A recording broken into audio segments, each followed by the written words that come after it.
এই জিন্স এবং T shirt জেনারেশনের কোনো মেয়েকে যদি বিয়ে করছেন, আমি লিখে দিতে পারবো আপনার জীবনটা জাহান্নাম হয়ে যাবে। আর যদি এমন কোন বোরখাওয়ালির সাথে অ্যাফেয়ার্স থাকে যার সাথে আপনি কফি খাচ্ছেন, বুঝবেন এই বোরখার নিচে প্রকৃত তাকওয়া নাই। থাকতো তাহলে আপনার সাথে কফি খেতে আসতো না। একজন সৎ চরিত্র মেয়ে কোশ্চিন কালেও আপনার সাথে ফোনে কথা বলবে না, আপনার চ্যাটের উত্তর দিবে না,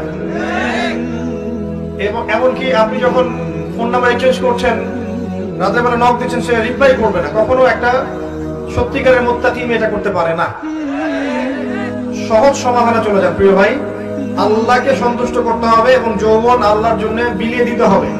এই জন্য আপনাকে নামাজি হতে হবে, পড়াশোনা করতে হবে, হালাল রিজিক খেতে হবে।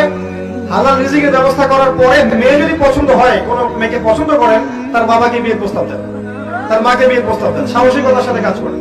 এই দুনিয়াটা জান্নাত নয়, কিন্তু এই দুনিয়াতে যদি কারো ঘরে একটা নেককার স্ত্রী থাকে, সে ফিল করতে পারে জান্নাত কাকে বলে।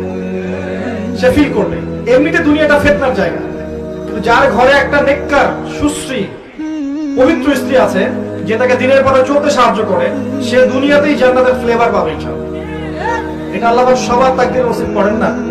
যদি আপনি পবিত্র না থাকেন, আপনি যদি হারাম মিউজিকে থাকেন, এই যে ডিজে করেন, 31st নাইট করেন, ইয়াবা খান, মদ খান, হারাম অ্যাফেয়ার্স করেন, জেনা করেন, এগুলো লিপ্ত থাকেন, 10 ঘাটের পানি আপনি খেয়ে এসে থাকেন, আপনি কোশ্চিন কেন পবিত্র নারী পাবেন না? আপনি যাকে পাবেন দেখবেন সেও 10 ঘাটের জল খেয়ে আসছে। আল্লাহ পাক আপনাদেরকে বোঝার তৌফিক দান করুন।